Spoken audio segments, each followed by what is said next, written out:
Calvin Castine off camera because we're trying to squeeze all of these gentlemen in. We're at the Champlain Public Library on Elm Street, right next door to the Champlain Fire Station. And I'm quite a ways away from the mic, so I'm going to hopefully not be echoing too loud here. And I'm going to kind of turn it over and let these guys tell us about why we're here. But first of all, starting with John Filio here, I'll let everybody introduce themselves and what their titles are. John Filio, Chairman of the Board of Fire Commissioners, Champlain Fire Department. Mike Cahoon, Chief, Shazy Fire Department. John Southwick, Secretary, Champlain Fire District. Ken LaPlante, Champlain EMS and EMS Coordinator for the county. Fellow firefighter And Commissioner. and Commissioner. Right? Just 6, 7 titles will do. Just Yeah. Are you done? I'm all, Okay. Raymond Fair, Morris Fire Chief. Chris Trombley, Champlain Fire Department Chief. And And Deputy Coordinator. there you go. get everything in there. And Rouse's Point was also invited to be here, but apparently they're not able to make it.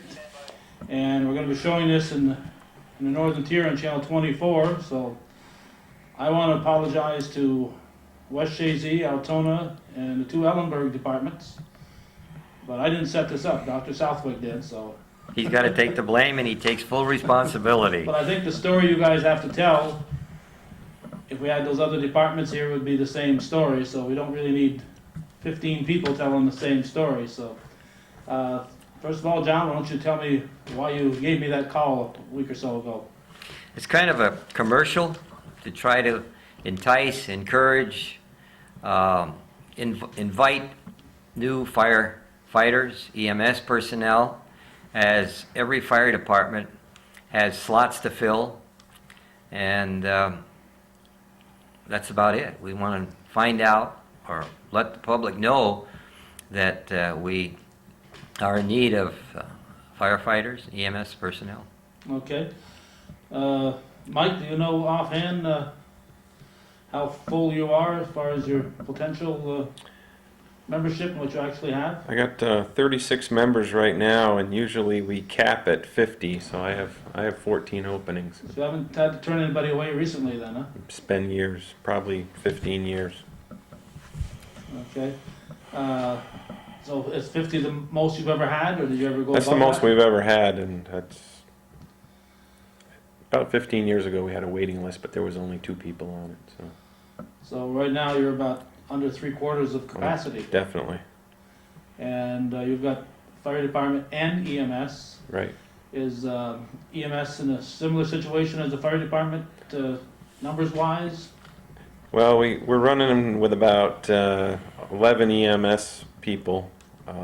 They're augmented with the firefighters that help out on the calls. But our biggest problem right now we're facing is during the day. We have really no daytime EMS coverage. We have to rely on mutual aid quite often to get an EMT to get the rig out. And that's of course a delay because how many times do they call before they go to mutual aid? Usually they give us Sometimes. 5 minutes, and then they'll do a retone. But usually our guys know if we don't have an EMT right off, we request mutual aid as far as the time factor.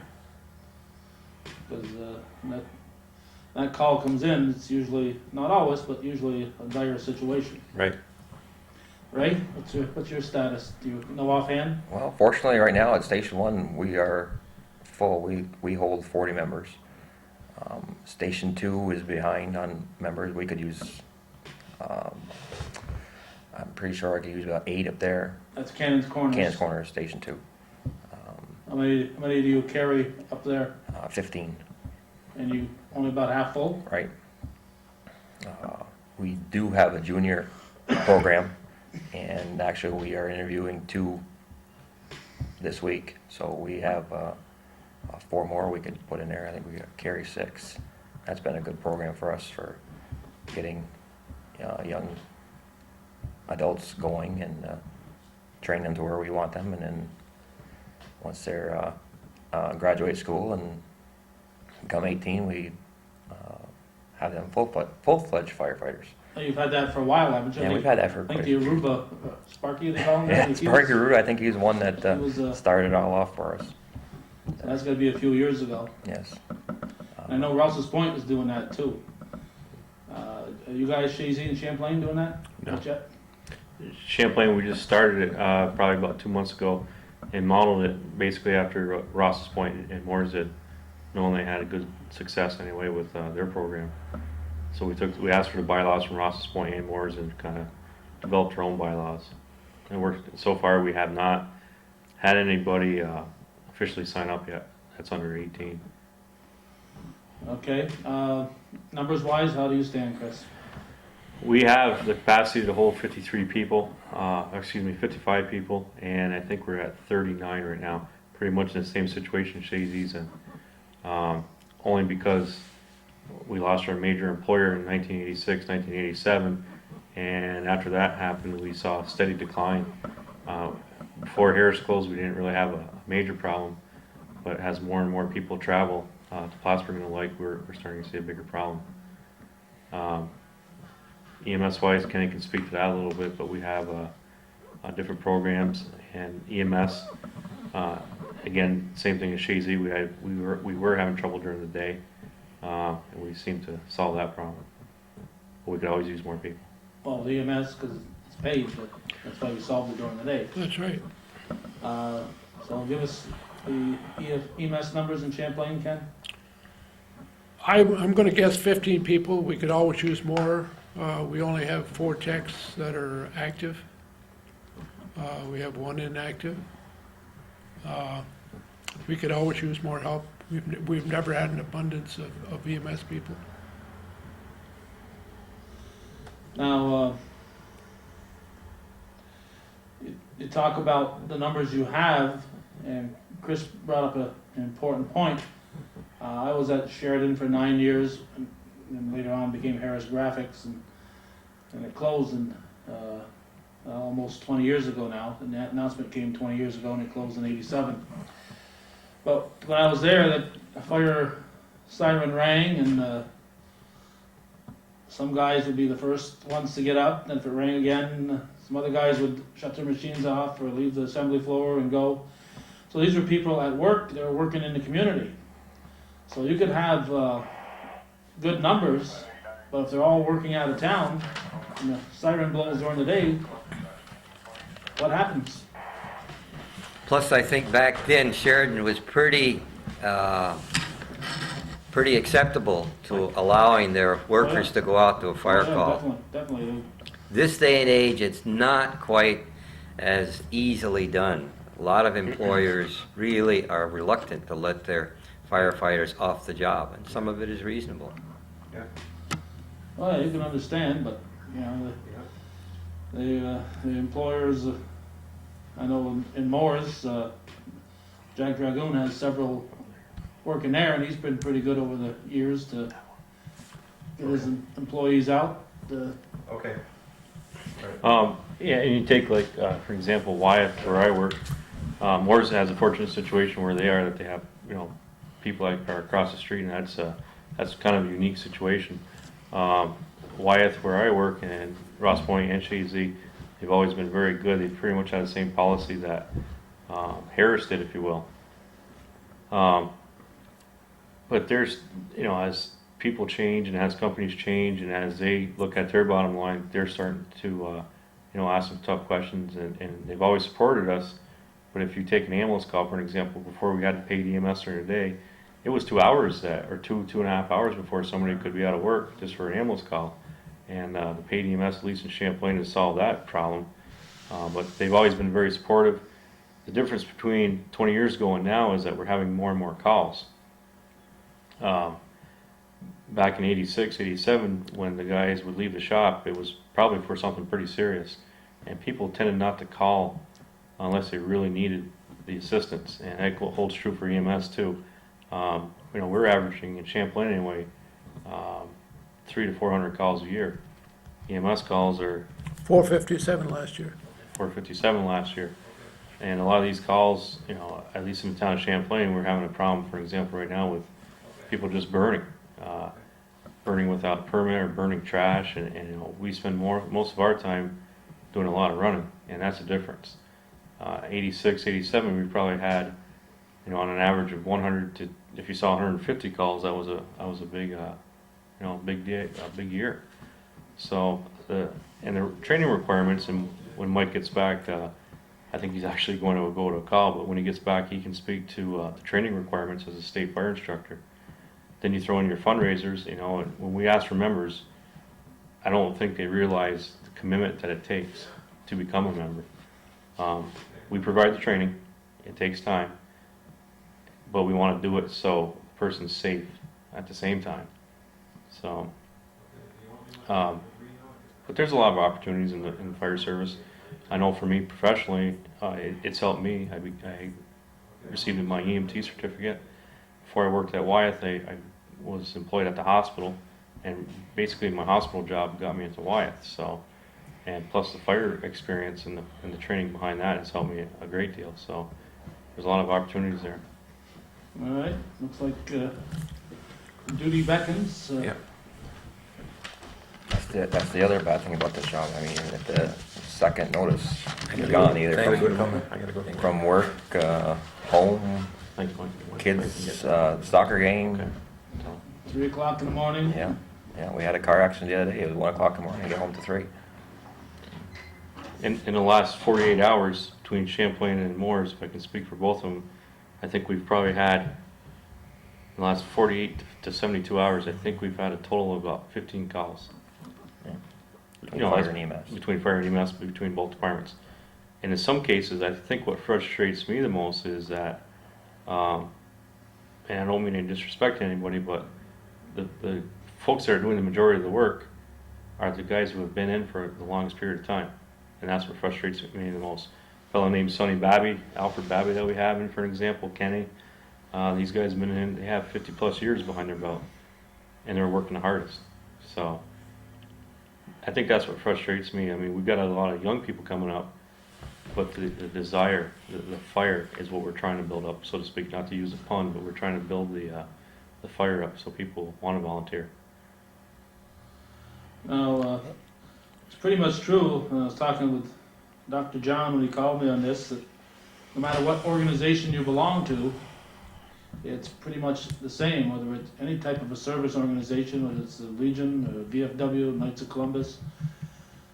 The numbers just aren't there. They're not getting the younger people the way that the previous generation responded to this. So it's not just fire departments and EMSs that are suffering in this, but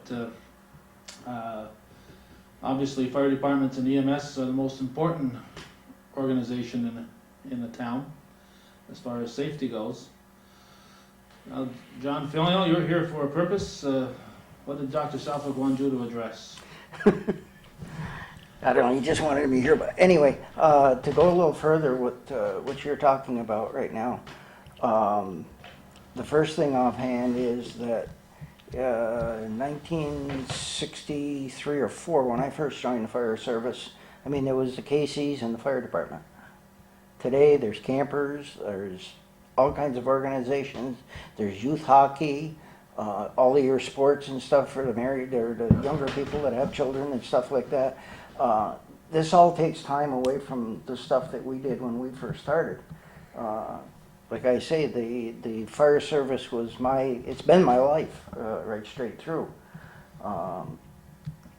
We have to find some way to motivate the young people, and that's why I think this junior fire department is going to help to get the young people motivated to join with us. And it can be a lot of fun.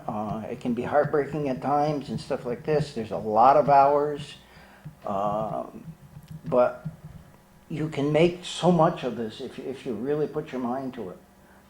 There's so much that you can be proud of. There's so much that you can enjoy that goes along with it. It's not all just fighting fires or ambulance calls and stuff like this, but the training and stuff like this, the outdoing of one guy against the other, pitting them together, competition in a friendly way can be great. This is all part of the wonderful part of this stuff. And I really think that, you know, if the people would sit down and think and want to spend a little time well, no, not a little time, a lot of time, with something that in the end you do have a lot of self-satisfaction from. You're not going to get patted on the back very often. You do get some compliments when things turn out real well. When it doesn't turn out real well, well then it goes the opposite way. But there is a life in the fire department. It's what you want to make of it and what you want to do. And I just wish that the young people would step up to the plate a little bit more so than what they do. As Chris said, you know, the older people are carrying the department right now, and they're getting tired. And it's the same way in most of the departments. It's the people that have been in for 15, 20 years, stuff like that, that are doing most of the carry. And some of us a lot more years than that. Do you have, does the county or have outreach programs where you go to the schools? I remember thinking back to when I was in elementary school, and I'm sure every teacher had their kids do it at one time or another. You draw a picture of what you're going to be when you grew up. And there was always half a dozen people in class who would be firemen when they grew up. Because they were exposed to it. Either their parents were involved or the firemen would come to school and talk to the kids and get it on their minds. And I think that's a way to, you know. We're doing a pretty good job of trying to get out to the schools, and of course October's coming up, Fire Prevention Week, so we concentrate on Fire Prevention Week, but it's also a recruitment time. You're right, it's a good time to recruit. I can remember, you know, firemen coming up, and it leaves a lasting impression. Not just for the guys, but for the girls too. We have a lot of people that I think there's a lot of misconceptions about the fire and EMS service and emergency services, and people think, well, you know, it's a social organization or a fraternal, and in many ways it is, but it's more concentrated now on training and doing a good job. But I can tell you that, you know, in Champlain Moores or any of these departments, there is a brotherhood or a sisterhood, whichever way you look at it.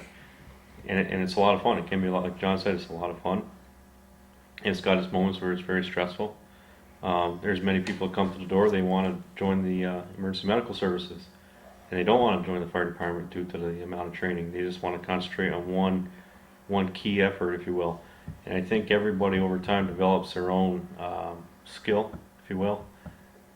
So if there's people out there that want to join the EMS squad in any of these departments, you know, we encourage that too. There's some departments that do require that you join the fire department in order to be on the ambulance, but that's not a drawback either. The training really isn't bad. Once you go through the initial training, it's really not that bad. But we do, even though we have paid EMS during the day, how we keep the taxes down and how we augment that service is through volunteers. And I think we're starting to see, like Mike mentioned before he left, we're starting to see a lot of different people. Basically, they either want to join the fire department or the EMS, but there's a lot of different towns that are considering doing paid EMS during the day. Now, in some cases, people are fortunate where they work second shift and they're off during the day, so that's fine. But I know in Champlain it was probably one of the best moves we made. Maybe Kenny can. I'm being paid now, so maybe you can speak to that. Well, I think we were kind of forced into it. The townspeople expected more. There is a greater expectation and a greater, higher level of service that is expected. Therefore, that brings better training and longer training, unfortunately. But I think it's a good thing. I think you can save many more lives that way. But it's very rough to get volunteers in. We're looking for the little bit older person. When I say older, I mean mature person. Some of the calls we go on are not for a child to see. I think it's a closer knit group than the fire department. Fire department's usually a bigger organization. EMS is kind of smaller, usually respond in groups of 2 or 3, 4 or 5 at the most, except for automobile accidents where there might be a lot more people. So it's a closer knit group, and I don't know if it's any harder than firefighting. It's more learning, I think. But now the training has gotten quite sophisticated with firefighting. You mentioned something, Calvin, about the going to the schools, and I think there's an example of that, and maybe Ray can talk to this too. Of the two that I know of in Ross's Point, Chris Matot and Sam Parker, they're really interested in this, and Sam is talking about going to some sort of formal training to get into that type of a vocation down the, and I think Chris is interested too. So there is some. There's certainly a lot of meat to that if we can get if we can get the kids interested. I can remember probably in the late 80s, I do class day in Shazy and graduation. Sam usually does a graduation, but I tape class day most of the time. And I was taping their class day, and Dr. Middleton's son, Tom, Mm-hmm. left class day because he was on a call. He was in the fire department, and now he's working in Burlington. As Does a nice job up there in Yeah. Burlington with the Burlington Fire Department. He's actually a fire marshal, and he does a very good job over there, from what I understand. And I know Dr. John Middleton, anyway, really promoted that with Tom. He's proud of him for it, and he does a good job over there. Yeah, he was in school, and the class day is more important to the kids in Shazy than graduation day is, and he left there to go respond to that call. Now, the numbers in the volunteer numbers of the EMS been affected at all by the fact that the people during the day are being paid? People say, why should I volunteer at night and that guy during the day is?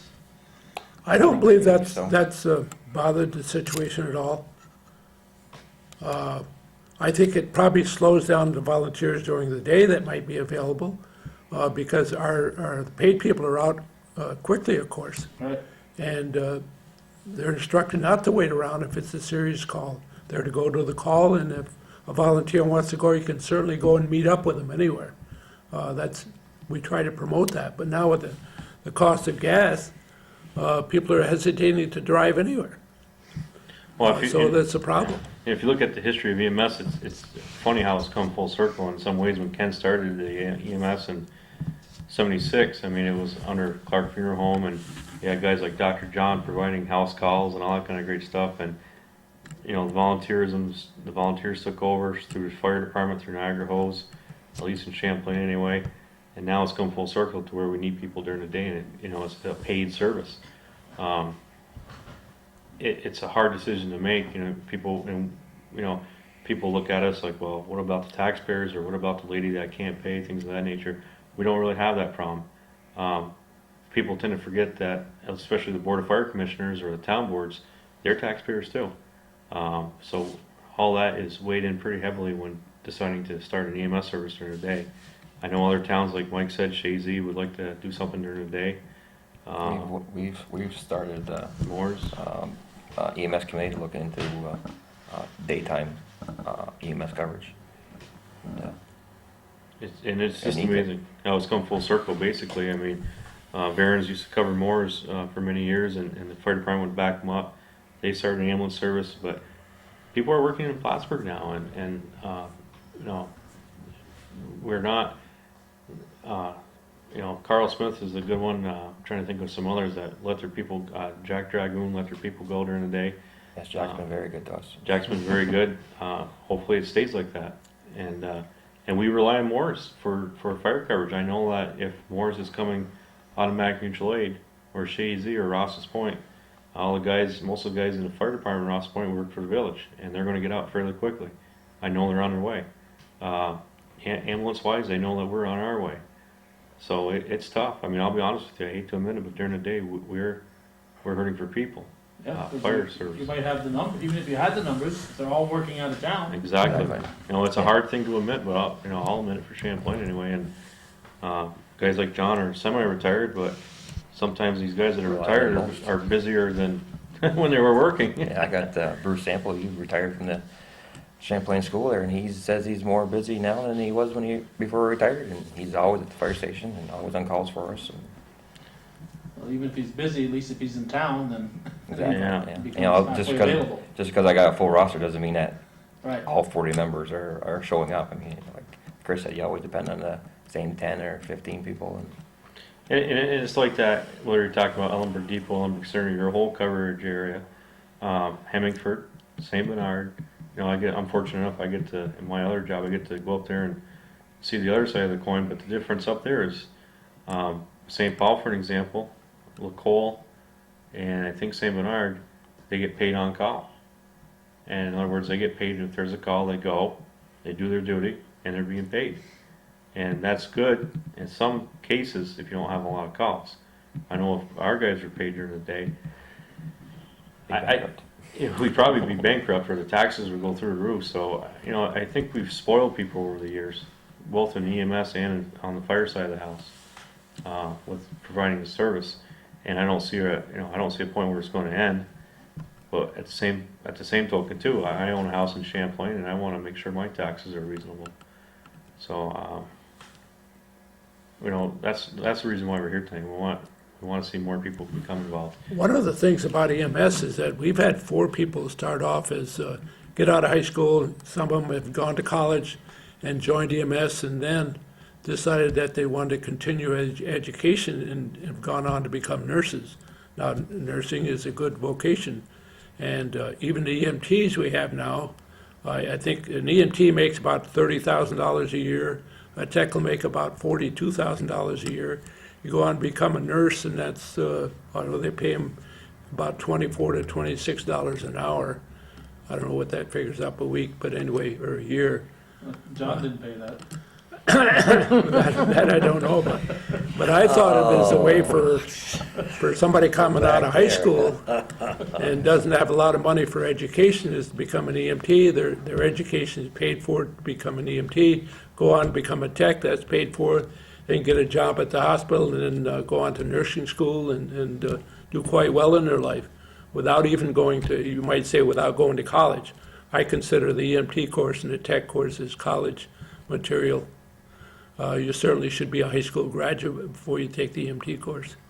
So this, if they have that inclination, it's a good way to get some training and That's right. education Yep, and not dig into their pocketbook too much. that's right. It's a very cheap way to get an education. Well, and on the EMS side of the house, we, I think we all like to live in this northern tier, if you want to call it northern tier. One of maybe the drawbacks of that is that we're not the closest to the hospital. Now, the good part about that is that we have, and maybe John and Kenny can talk to us better, but we have the technology in the back of the ambulance, and it's proven itself even recently with the, in conjunction with the cardiac unit at CVPH. Unfortunately, we have people that have heart attacks up here, and when they call the ambulance, they're getting pretty much emergency room care, I think, the minute the ambulance gets there. And we're 20 miles away from the hospital or more in some cases. And if you're... It's a chance for these people watching this to learn these skills. Sure. And because that's the whole idea of we're talking today about the recruiting part. You had a list, John Southwick. What did you want us to talk about today? Pretty much covered. We're talking about, we mentioned, or John Filion mentioned age range and slots available, slots filled, type of firefighters, type of EMS personnel. I don't know if that's range of training. We've touched on that. Physical requirements. I don't know that has to be gone into in detail. A certain amount of...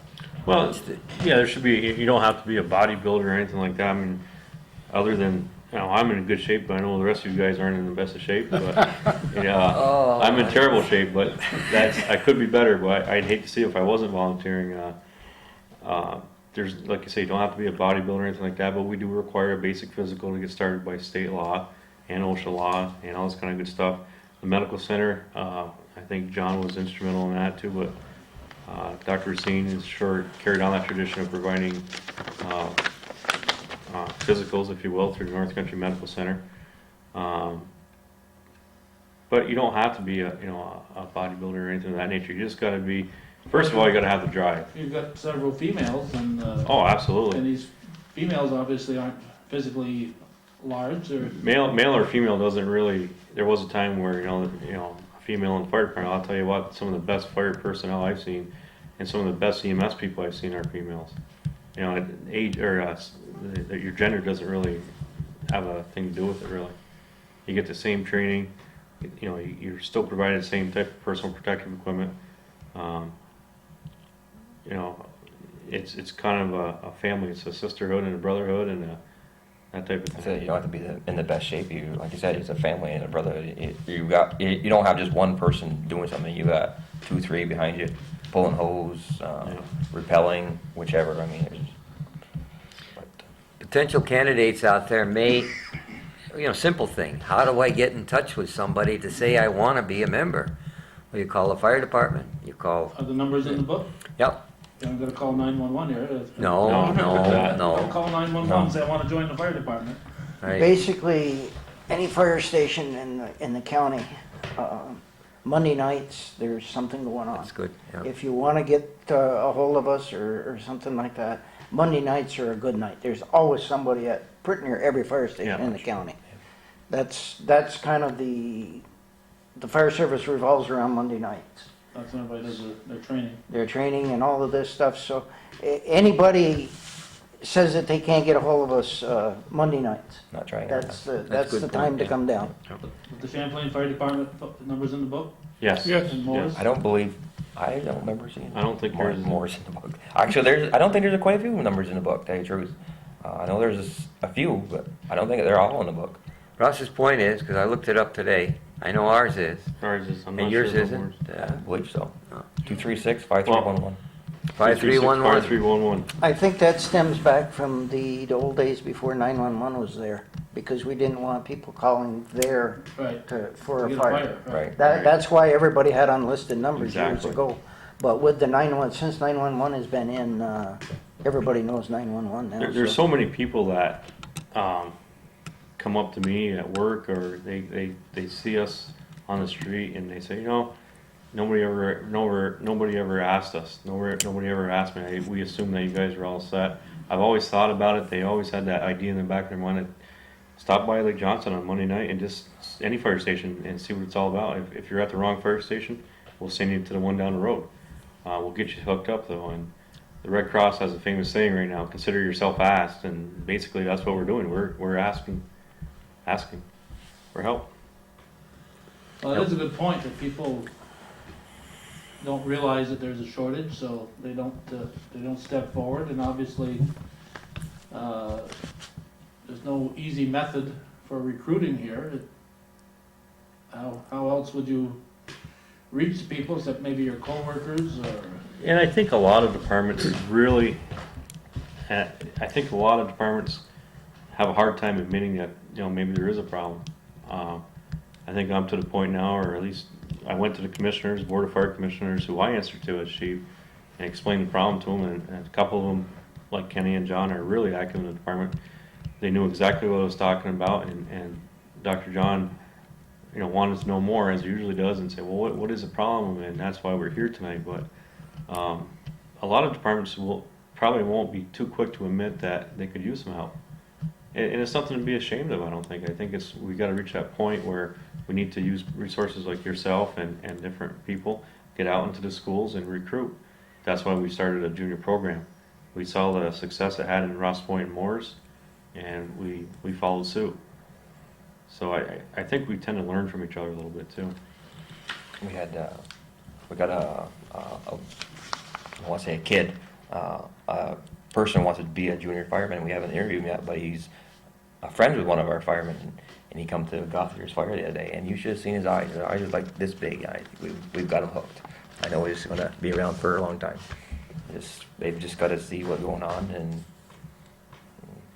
There are They certain go things like that, it. I'm sorry, go ahead. no, I'm all set. There are certain things, and this is not meant to be negative, there are certain things that are required after somebody applies. They got a background check, they have to have physical exam, make sure that they're, and fit to do whatever is necessary, pull on a hose or climb a ladder or whatever. And, well, that's essentially so it's not a whole lot of background stuff, but it's something that we have to do once they're a candidate. Now, obviously, there's no cost to join. Does it cost the candidate anything at any point out of No. pocket? No, No, there's no cost to the candidate. It's an investment on the fire department's part, because we want to make sure that he or she, when they come in you know, the physical's done, background check, there's really not too much cost associated with that. But once they make that commitment, we also make a commitment to that member, or that potential member. And we outfit that person by law legally, and it costs anywhere from $1,000 to $1,200 to equip that person. If it's EMS, probably not that much, but EMS runs about $350. Well, you buy the equipment, you're talking boots and coat. proper size boots, proper size PPE or personal protective equipment, EMS codes, whatever the person needs to do the job safely. But if some firefighter moves on, you still got that equipment then, We right? still got the equipment. Hopefully we get So the, you get a Get recruit, all say, that. sorry, we don't have your size. Well, that always happens. I've got a closet full of suits, you know, the next guy, well, figures different size, but, you know, it's gonna fit somebody sooner or later. Right? But you've got a lot more costs than that. $1,200 covers the coat, hat, boots, stuff like that. You've got a $400 pager. Yeah. You've got to train this person. Most of the training is centralized now. It's in Plattsburgh. We furnish a vehicle for them, but by the time they go through their essentials and all of this stuff, that's another good $500 probably in gas and stuff like this That the fire that it department goes has out paid for us. I would say in the end, by the time you get all done, you're talking $3,000 and $4,000 by the You've time you put invested this person into- on. And that's kind of why we need a commitment from them. That, you know, hey, we're going to put this money into you. We do need the, Right. you know, you've got to be ready to support us. We're supporting you as well as we can. And it's not so much, also it's that, but for my station, Moore's, we have Labor Day, and that's our biggest moneymaker, I should say. And, you know, actually I'm supposed to be right now, but anyways, I mean, for one whole week or so before and one whole week after, it's getting ready for Labor Day, and so we can have enough money to outfit these people and get some needed equipment for the trucks, and so Yeah, there's a lot of work. Yeah, we work with people too, and there's people that, in our department that are going to college, and one thing that we encourage first of all is family and dedication to work or school if you're a junior member of school, then the fire department or an EMS. So we try to work with that person. At least Family comes first. family comes first. So we don't want anybody to think that when you join the EMS or fire department, all you're doing is just, it's like getting married. You've just been accepted into another family. And that's the analogy that I use. But we try to help that person along. I know Kenny inspired me to go on and take an EMT, or first responder, to an EMT course. John's inspired me to do some stuff that I probably wouldn't have done. I think we all influence each other. So it's an interesting group to belong to, but it's also a lot of fun. Now, John, you'd mentioned when you called me, John Southwick, the Woodman program. Is that something that the Champlain Fire Department is going to be taking advantage of, or?